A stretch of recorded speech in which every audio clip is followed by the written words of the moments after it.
Opening up the mailbag today, finally getting into some of that offseason content y'all want to hear about. We're talking draft, free agency, next year's roster, what positions players could play on next year's team as the Pacers transition to the offseason, all on today's Locked On Pacers podcast. You are Locked On Pacers, your daily Indiana Pacers podcast, part of the Locked On Podcast Network, your team every day.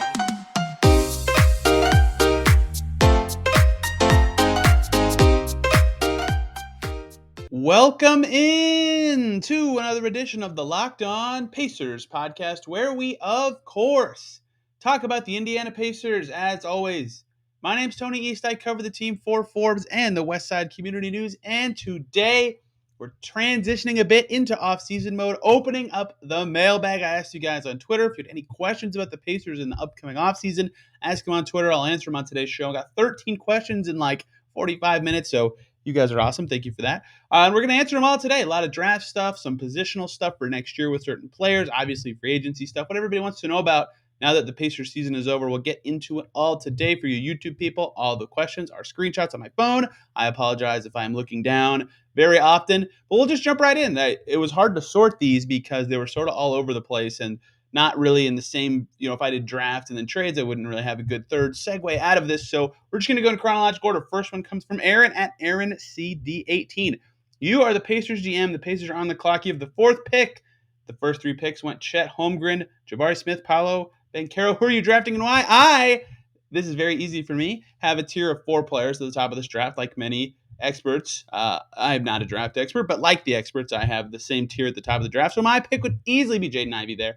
I think the gap between him and 5 is somewhat substantial.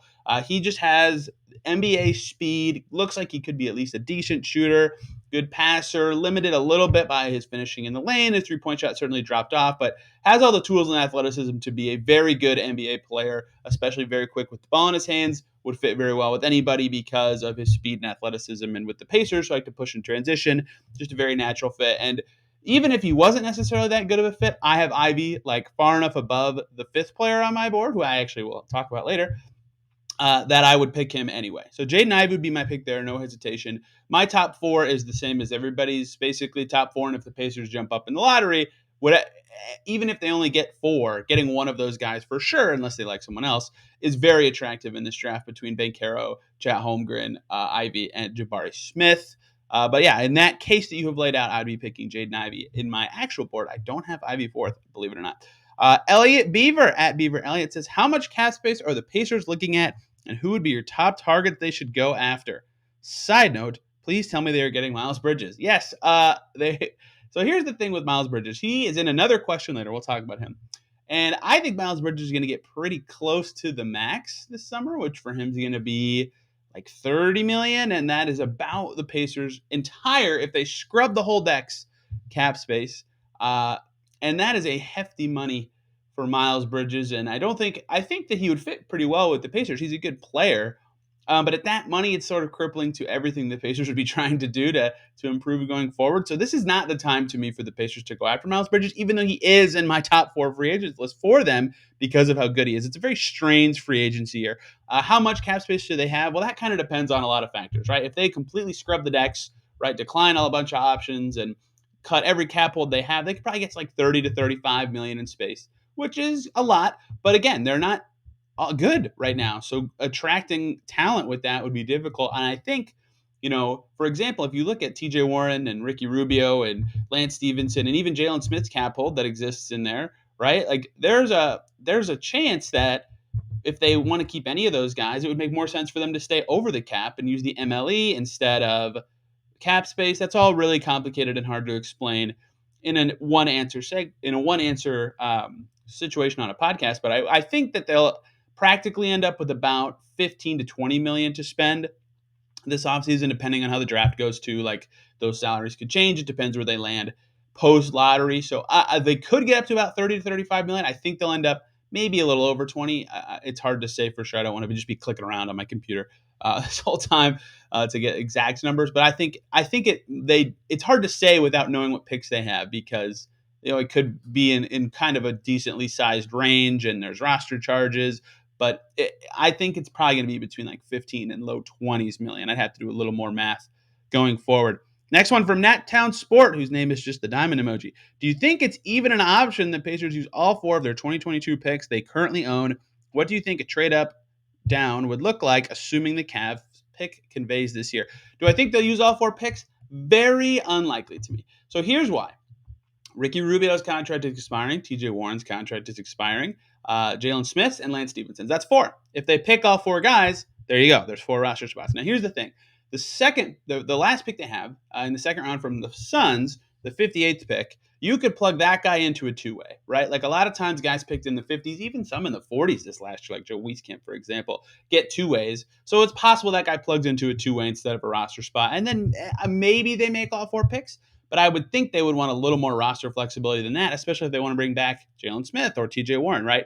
So I don't think they'll pick all 4. I think that they are ripe to move around or even just push it back, like trading the Suns pick for with cash for a future second or something to a tax strap team or something like that. But there's a million ways to slice that. But no, I do not think they use all 4 of their picks. I think they would move that stuff around and trading up or down with the Cavs pick. Yeah, I mean, like last year's blueprint was Aaron Holiday in the 31st pick to get up to 22, right? So if they have Goga plus 31 plus 17 or 16 or whatever, maybe they can get into late lottery. Is that even worth it at that point? It depends, right? What do they want? More bites of the apple or a stronger bite of the apple? So what would it look like? I don't really know. I don't think they would want to include a player in any deal necessarily unless they're trading a pick for another player or something.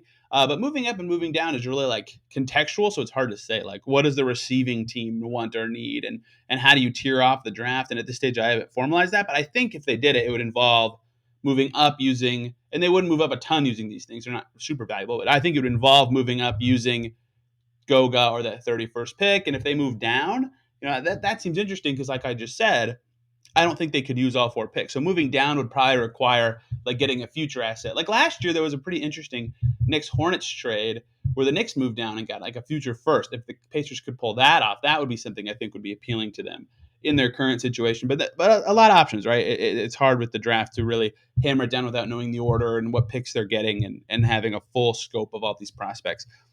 At the Hasselhoff, Ryan is his name, says, ignoring possible draft picks and free agents, what do you see as Isaiah Jackson's ideal role next season? Backup 5 to Miles if he's here, starting, or backup 4? Doesn't have to be limited to position discussion. Yeah, that's a good question, Ryan. I think that this, for me, depends on what the Pacers' summer looks like. So Kevin Pritchard said after the trade deadline, I've said this on this show a lot. I think most people know this by now. He said he doesn't view what the Pacers are doing as a rebuild, right?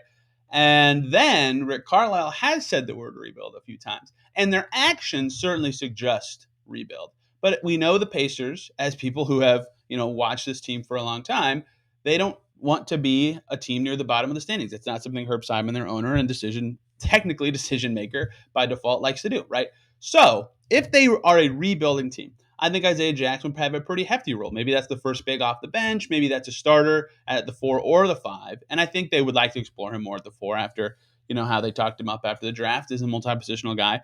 If they're a rebuilding team, I think that role makes a lot of sense. If they're a contending team, or if they're trying to be a contending team, I don't think they can make that jump in 1 year. But if they're trying to win next year and be awesome, I don't think it makes a lot of sense for him to be in that high leverage of a role. I think it'd make more sense for him to be a backup big, basically. And that's a fine role for a second-year player, don't get me wrong. It's just I think his role and what he should be on the Pacers next year is very dependent on what the Pacers are trying to be. Not too much. Like in the past, right? And TJ Leaf didn't end up being anything. But even Aaron Holiday, like they were trying to be good and they literally could not get him on the floor. Like that was a little too much. They needed to be able to find a role for him. Same with Goga, although, again, it was very challenging with 2 centers.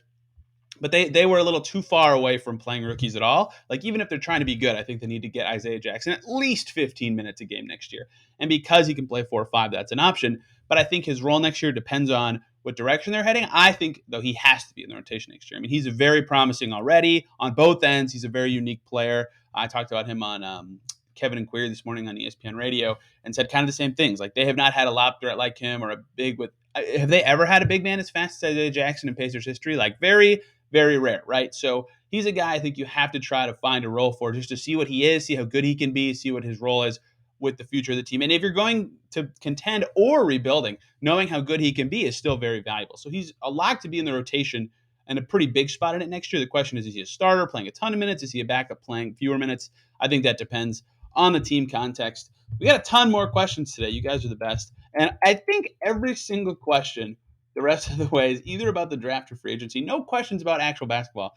You guys are killing me. So we will talk about those things. Before we do that, though, let's talk about the good folks over at betonline.net, your number one source for all your betting stats and sports info. Find all the latest sports developments, league reviews, and news, including this year's basketball playoffs at the start of the Major League Baseball season and more all over at betonline.net. It is your continued source for all your sports wagering information, from live betting to playoffs for the NBA, playing games going on right now, esports, and more. Head over to the website today or use your mobile device to learn more about the trends and the action over at betonline.net. BetOnline is where the game starts. Thank you for making Locked On Pacers your first listen today and every single day. For your second listen, or check out either Locked On Hawks or Locked On Hornets, whoever wins that play-in game.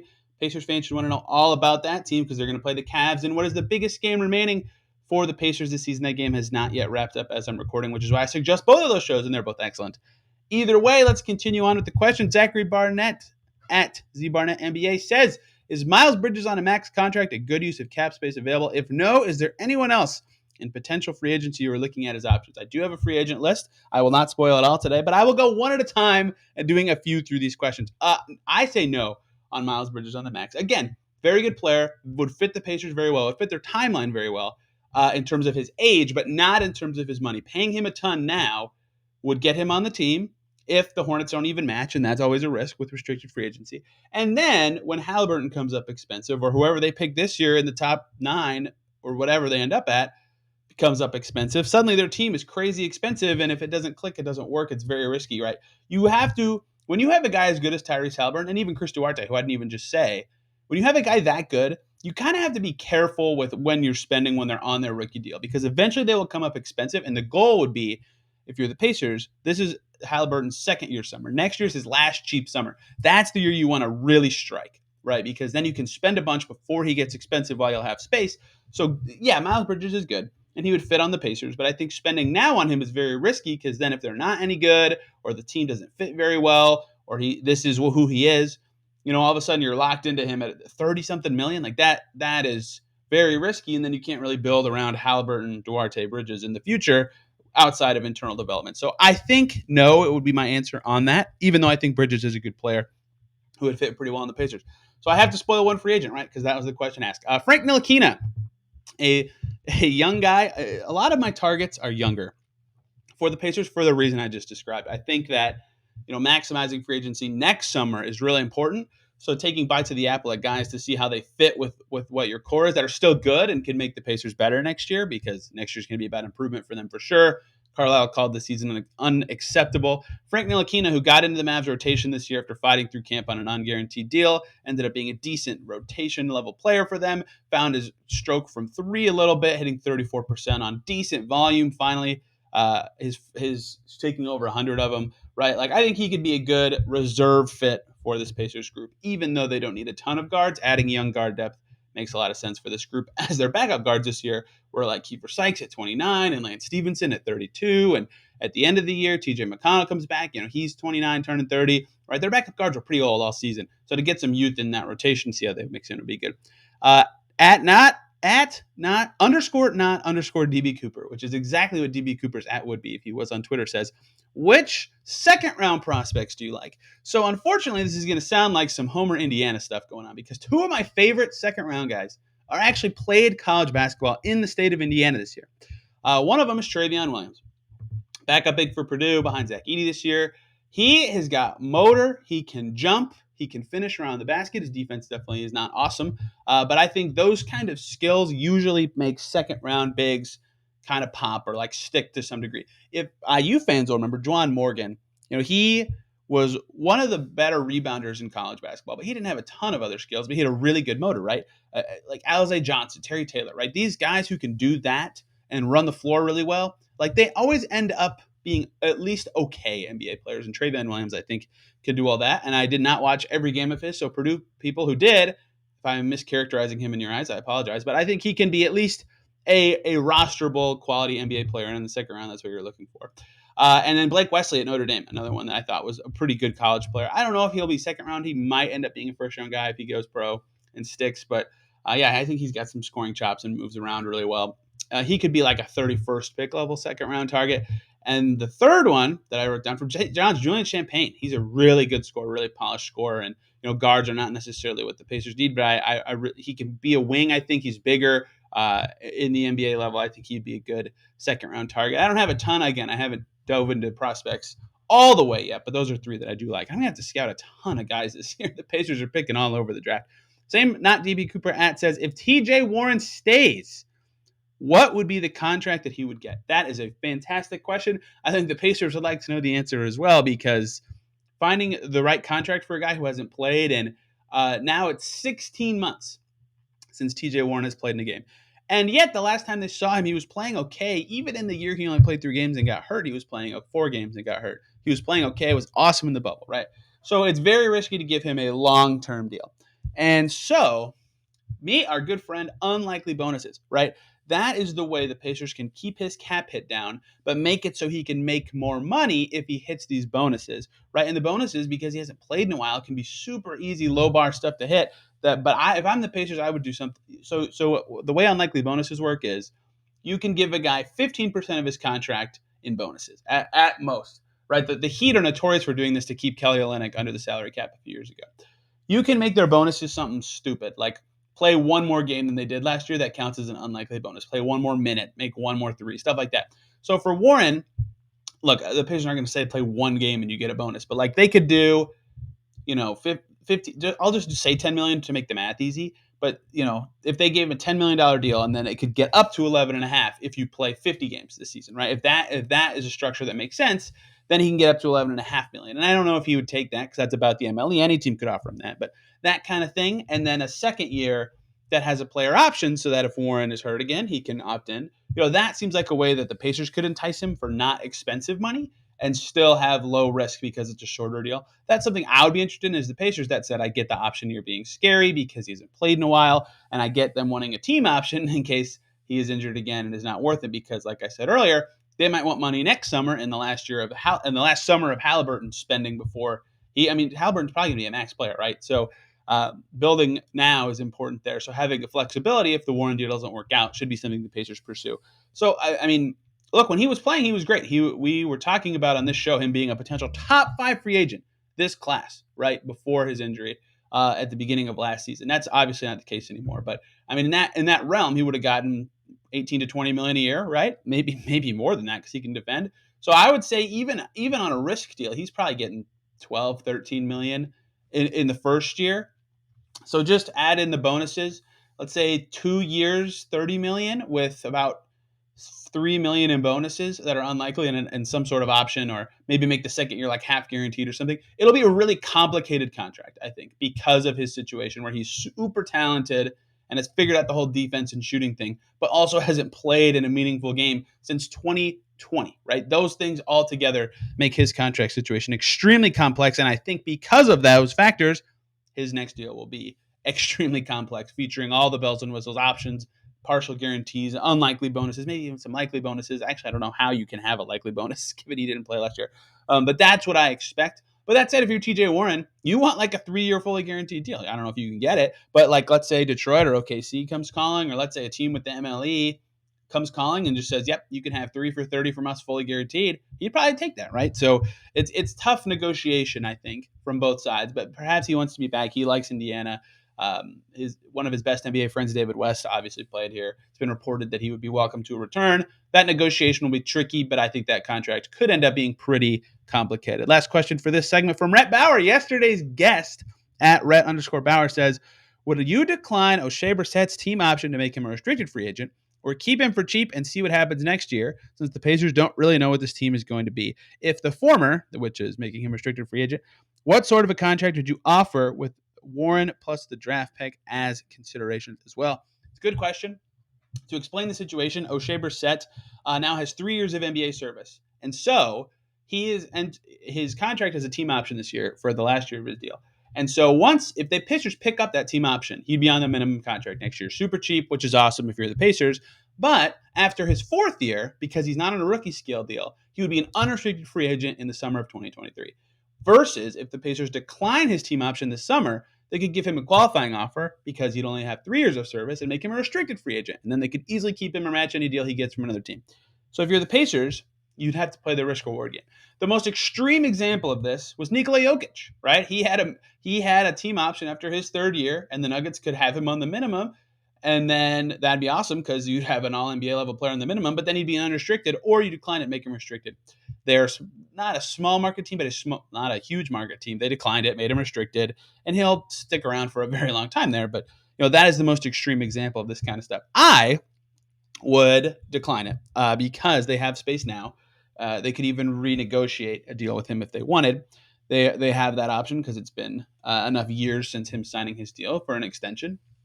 I would decline it and go the restricted free agency route and just bump him up. The thing I've talked about a lot with the Halliburton summer next year, where you want to spend before you have to spend for him in 2 years, is O'Shea Brissett's not going to make enough to drastically alter those plans, right? So I would decline it and see, what did Justin Holiday get? 3 for 15 or 3 for 18 or something? Would he take something like that? I mean, he is about that impactful, I would say. A reserve forward who can give you quality minutes and can start in a pinch. That seems like good value to me. And as a restricted, here's the thing about cheap restricted free agents. Like what team, because what happens is when a team tries to sign a restricted free agent, they can't spend that money once the guy signs the contract until the other team matches. So your cap space is effectively held hostage for 48 hours until the other team decides to do what they want to do. So who's going to be really risky with their $5 million for O'Shea Brissett? You know what I mean? Like that is sort of, and it sucks for those players who are restricted free agents but aren't amazing, but it's just how it goes. So if you're O'Shea Brissett, you'd like the Pacers to sign you quickly and just get it over with. And that makes it easier for the Pacers to come from a position of power as restricted free agency does. So I think they could probably get him for like 3 for 15-ish. Maybe that's a little on the low side in the current environment, but his shot took a step back this past season. I don't think that anyone's gonna break the bank for O'Shea Brissett, despite me thinking he's a very good player. So I would decline it and try to get him about 3 for 15, 3 for 20 range and see what can happen there. But I mean, the thing is, he's under contract. It's not tampering to have these discussions with him technically. So they have a lot of options. I would decline it. I would understand though if they kept him on the minimum and tried to negotiate next summer, because that would make it a little easier. I'm calling it the summer of Halliburton preemptively, but in the pre-Halliburton summer to make all these moves happen. Let's take one more break. We have 5 more questions still. You guys did awesome asking this stuff. Before we talk about the last 5 questions, let's talk about the good folks over at Shady Rays, an independent sunglasses company that gives you the features of $200 sunglasses for a fraction of the price. That means polarized lenses, well-constructed durable frames, and premium high-end finishes. Also, something you won't find anywhere else is Shady Rays' insane protection program. Shady Rays includes lost and broken protection on every single pair. They will send you a brand new pair if you lose them, no matter what happened. Give them a try. And if you don't love them, you'll pay nothing. It's as simple as that. Plus, 10 meals are donated to fight hunger in America when you shop with Shady Rays, exclusively for our listeners. Head to shadyrays.com. Use the code LOCKEDON to get 50% off 2 or more pairs of polarized sunglasses. That's code LOCKEDON for their best deal of the season, 50% off 2 or more pairs of Shady Rays sunglasses, backed by over 150,000 verified 5-star reviews. shadyrays.com. Use code LOCKEDON. Thank you, as always, for making Locked On Pacers your first listen today and every single day. For your second listen, go check out Locked On NBA. Hear about the latest and greatest from the 9-10 play-in games from last night and other news and notes around the NBA. 5 more questions today for our Locked On Pacers mailbag. Zach Pearson at ZA Pearson NBA, running 8.9 seconds now. Good job, Zach. Says, your thoughts on an Edmond Sumner reunion. If you didn't see Edmond Sumner, former Pacers guard who tore his Achilles last summer, posted a video of him doing a between-the-legs dunk 7 months post-op. Crazy stuff. His athleticism is insane. Achilles tear recovery has completely changed. Like Kevin Durant had it. Now he's shouting out other dudes who recovered well from it, like Dwight Powell on the Mavs. Crazy how the science has evolved with that injury. I mean, yeah, Sumner would be a very natural fit back on the Pacers. His age, his skills, I think he would fit well in a Carlisle system. Like he was always so dynamic in transition. He's only 26. Like if he hung out in Indy a lot. I saw him at the practice facility, my gosh, probably a half dozen times this season. So if they wanted to bring him back, go ahead. I mean, that'd be a great fit for him, who's lived in Indy this whole time. Or I don't know if he lived here, I should say, but has been in Indy often throughout this time, despite not being on the Pacers. So, yeah, I mean, he'd be a good fit as a reserve guard for them, as a guy who got his three ball up near 40% the last healthy year he played. Is a very athletic guy and is getting that back. And his development was very impressive. Yeah, I mean, that makes a lot of sense to me as a flyer type deal if the Pacers and Sumner are willing to do it. Just Funk 37 says, please take Russell Westbrook, dot, dot, dot, question mark. Hilarious. If you didn't hear or see it, Shams Charania in The Athletic reported that rival executives believe the Pacers could be a good fit for a Russell Westbrook trade. Whoa. Here is what's going on. Well, okay. I don't know Shams sources. Here's what I think is going on. The Pacers have, like I mentioned earlier, the chance to have a lot of cap space this summer. And Russell Westbrook is very expensive. So for the Lakers to get the ideal trade, they would need to trade Russell Westbrook to a team that has good vets that could go back to Lakers, that would want the Lakers' assets, and would maybe have space to make the trade lopsided from a salary perspective. And the Pacers fit all those boxes. So in theory, if you think about what the Lakers would want by trading away Russell Westbrook, the Pacers are a good fit. Whether that's Brogdon and some other salary for Westbrook and 2 first-round picks, since the Lakers starting July 1st can offer their 2027 and 2029 first-round picks, or maybe it's Brogdon and Hield for like Westbrook and Talen Horton Tucker and both of those first. I think that it would take both firsts for the Pacers to consider this. So here's the thing. 1, have the Pacers ever done anything like this ever? No. 2, Russ would be so bad for Tyrese Halliburton's development that the only way I see the Pacers doing this is if they get a lot of compensation back to make it worth it to them to have to spend all this money. And 2, if Westbrook would take a buyout. Or they could do the John Wall thing where they just sit him for the year. But I don't think Westbrook would want to do that. So because of that, because his fit with the Pacers, like Russell Westbrook's on-court fit, would not be very good, the trade doesn't make any sense to me unless the Pacers get the assets to do it and just buy him out. Or even because he's in the last year of his deal, if you want to accept the buyout, whatever, just cut him, right? Like if you're willing to eat the money for the assets, just cut the guy at that point. But so the linkage there, maybe there is something. I won't pretend like I know everything, but I think the linkage, the reason the phrasing was rival executives believe, is because the Pacers have veterans that in theory they'd be willing to move, that have the salary to do it, have the space to make it interesting, and be willing to take the Lakers stuff. That's why I think this report exists and why the Pacers and Russell Westbrook have been linked. But I do not expect that to happen unless the Pacers get a lot of assets, and the Lakers don't have a lot, so it would take basically everything they're able to offer to do it. And I don't see that happen. So that is my thoughts on that. I never thought I would talk about that on the show, but to that point, though, I want to educate you listeners ahead of time. Expect Miles Bridges to hear Miles Bridges and Pacers linked at some point this offseason, because Miles Bridges wants a ton of money, right? Good for him. He earned it. He was awesome this year. He's going to finish top 5 in most improved player voting. But he wants the Hornets to come with the offer, come with the money. And for him to do that, the best way to do it is to come out and say, as his group, hey, the Pacers want to offer him the max. They're going to do it. If you don't do it, you're going to lose the 5th year, or you're going to lose whatever. You're going to get a player option on the 4th year, something interesting that makes the Hornets have to come with a big offer. So expect to hear that, like a lot of free agents, really expect to hear a lot of those kind of higher level free agents linked to the Pacers, especially the restricted ones like Miles Bridges, but even guys who in general would need maybe a little bit of negotiation with their old team. I like maybe Joe Ingles. I don't know. I might be overthinking this at this point. Robert Covington, maybe. Like some of these, maybe the Pacers would have legitimate interest in, but I think don't be surprised to hear some of these names linked to the Pacers, because agents do this thing and teams do this thing where it's like, hey, the Pacers are interested. They have all this money. They're going to sign this guy. And that's not super legitimately real interest. So expect to hear a lot of that. Some of it might be real, but just be hesitant with a lot of these rumors given the Pacers situation. 3 more.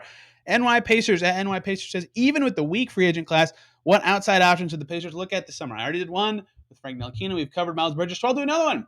And maybe my favorite Pacers free agent target as of now. This could change. Still a lot of options for players up in the air. Still some team options out there. Their draft class could change, who I think would be a good fit. One of my favorite Pacers free agency targets, Gary Payton II from the Golden State Warriors. Wowee, did he establish himself as a quality rotation player for them this season. Started 16 times with step out plays for them basically every game. Like Ntilikina has developed at least a somewhat reliable three-point shot. Takes 2 a game, hits about 36% of them, and is just a beast. An absolute beast on defense. Gary Payton the second.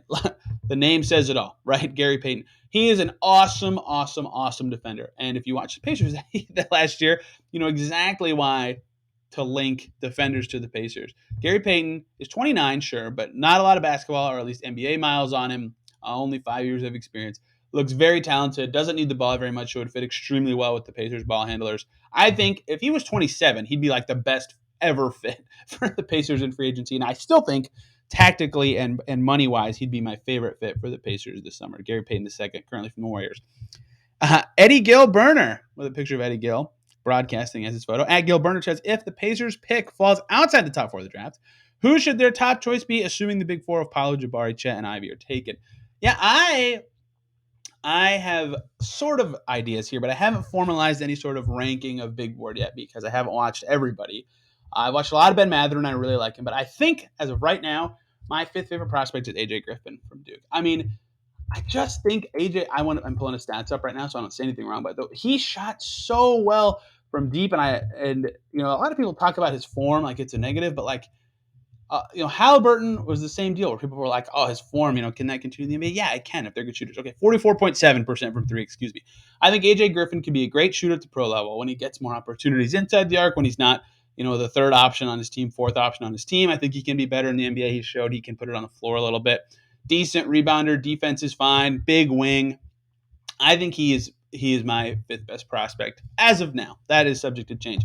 So if the Pacers land at 5, which is very unlikely, but if they do land at 5, I think AJ Griffin would be the guy that I would pick as the Pacers as of now. You know, Keegan Murray obviously looks pretty good. Keegan Murray is interesting because he matches the Tony test on paper. Like his advanced stats are like everything I look for when I do a quick advanced stat glance over for a prospect. I'm like, whoa, Keegan Murray. But I watch him and I'm like, I'd rather have AJ Griffin or Ben Mathurin. So those 3 would be the 3 that are the 5, 6, 7 for me right now. The wings, they're all good.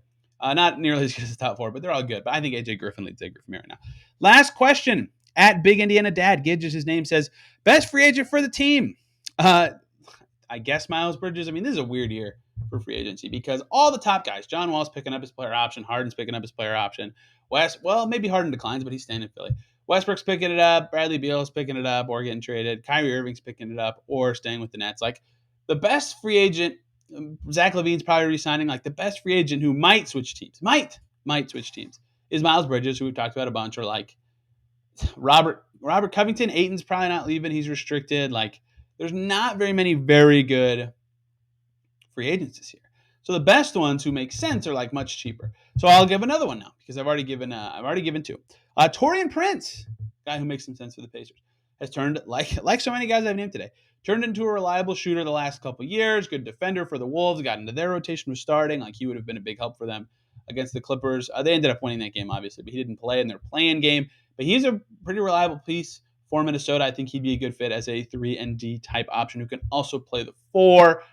Pretty big for the position he plays and a decent rebounder. You know, with Brooklyn a few seasons ago, for example, he was a 6 rebound a game guy and under 30 minutes a game on the wing. I think he'd be a pretty good fit for the Pacers as free agent options. The 4 I think today, Bridges, but not the best for many reasons. Ntilikina, Gary Payton II, and Taurean Prince. More questions in this tweet. Would the front office think about moving into the top 3 of the draft? I mean, yeah, they should. The top of this draft is pretty damn good. I don't know how they would do it. Between the vets they have and the 4 picks, yeah, maybe they have a chance, but I think they should try. Last question is, with your knowledge, who would be a somewhat realistic option to go for in a big trade? I don't know. I mean, the thing about trades is like, I kind of know from talking to some people who might and might not be available this summer, but that stuff changes so fast when the season ends and players start talking. Even during the playoffs, as teams get eliminated and team situations change and players start talking, like that stuff changes so fast that it's really tough to get a good grip on it now. So I don't really have a good answer to that question at this time, unfortunately. But I mean, the Pacers have pretty good ammo for especially if the Cavs pick doesn't convey. Like obviously, I think that they'd prefer the draft pick at this stage, but you know they could have some pretty good ammo in terms of trades if they wanted to do something significant this summer. Thank you all for the questions, much appreciated. We'll be talking about all these topics today in detail. Probably a lot of these topics will get their own specific episode leading up to the draft and free agency this year, because this is a pretty big offseason for the Pacers. I mean, anytime you're coming off of the third worst season in franchise history, it's a big offseason. So we'll be covering in all the detail that you love here on the Locked On Pacers podcast for the next couple months. Tomorrow, we'll close out, not close out, but we'll go back to coverage of this past season, talking about Pacers and NBA League Awards. I want to give my League Award winners, plus who I think deserves them all, on the Pacers. So that'll be really fun. Thank you guys a ton for listening, and we will see you tomorrow.